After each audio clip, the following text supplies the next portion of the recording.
आज विविध मागण्यांसाठी हिंगोलीच्या विद्युत महावितरण कार्यालयासमोर लाईनमॅन कर्मचाऱ्यांनी आंदोलन केलंय। इलेक्ट्रिसिटी लाईन स्टाफ असोसिएशन तर्फे महावितरण कंपनीतील लाईन स्टाफ, लाईनमन कर्मचाऱ्यांचे सुरक्षित साधने मिळण्याकरिता आणि प्रलंबित ज्वलंत प्रश्न निकाली काढण्याकरिता आज दिनांक 10 फेब्रुवारी हिंगोलीच्या महावितरण कार्यालयासमोर या कर्मचाऱ्यांनी आंदोलन केलंय।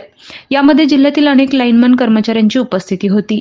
महाराष्ट्र राज्यात प्रत्येक घरात वीज पोहोचवण्याचं काम महावितरण कंपनीतील कार्यरत असणारे लाईनमन कर्मचारी करत असताना त्यांना सुरक्षा साधने मिळत नाहीत।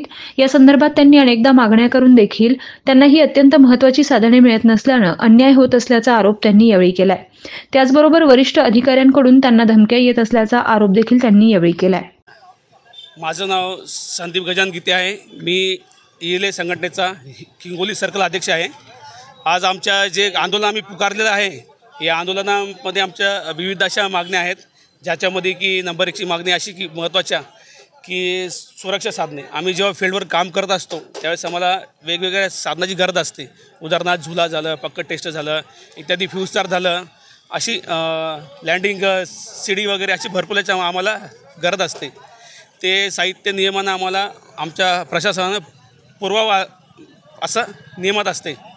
पण खूप दिवस झाले 5-6 वर्ष की आम्हाला ते अजून सामान आम्हाला उपलब्ध झालं नाही।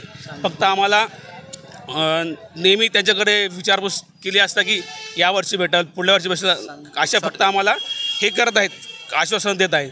आणि दुसरा महत्त्वाचा मुद्दा म्हणजे की सांघिक वसुली। महावितरण नियमानुसार जे आमचे हेडक्वार्टरनं परिपत्रक काढलेलं आहे की त्या परिपत्रकामध्ये त्यांनी असं सांगितलेलं आहे की 5,000च्या आत ही फक्त लाईनमधनं वसुली करायची। 5,000 ते 25 ते 50पर्यंत सहाय्यक अभियंता आणि त्याच्यावर DY उपकार्यकारी अभियंता ह्या नियम फक्त धाब्यावर ठेवून सर्व वसुलीचं खापर हे फक्त जनमित्रावर फोडत आहेत। छोट्या छोट्या गोष्टीसाठी हे काम नाही झालं तर जनमित्रावर कारवाईचे धमके भेटत आहेत आम्हाला। तुम्हाला सस्पेंड करू, तुमचं वधड कापू, अशा बऱ्याचशा धमक्या आम्हाला ते देत आहेत।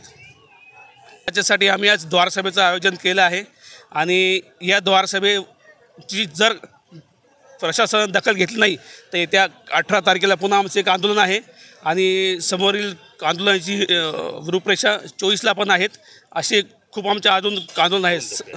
2 ते 3 आंदोलन, वसुली बंद, काम बंद। राज्यात जवळपास दरवर्षी 4,000 ते 5,000 कर्मचाऱ्यांचे अपघाती मृत्यू होत असल्याची माहिती यावेळी देण्यात आली आहे। सदरील कर्मचाऱ्यांवर अन्याय होत असून मागण्या पूर्ण न झाल्यास तीव्र स्वरूपाचं आंदोलन छेडण्याचा इशारा यावेळी देण्यात आलाय। या कर्मचाऱ्यांवर होणारा अन्याय दूर व्हावा आणि यांना तात्काळ लागणारी साधने उपलब्ध करून द्यावी अशी मागणी यावेळी या कर्मचाऱ्यांच्या वतीनं करण्यात आली आहे। यावेळी विश्वनाथ बनसोडे, संदीप गीते, सिद्धार्थ पंडित, प्रशांत चौधरी यांच्यासह सेनगाव, कळमनुरी, औंढा नागनाथ, त्याचबरोबर वसमत तालुक्यातील तथा उपविभागातील लाईनमन कर्मचाऱ्यांची तथा जनमित्रांची मोठ्या संख्येने उपस्थिती होती।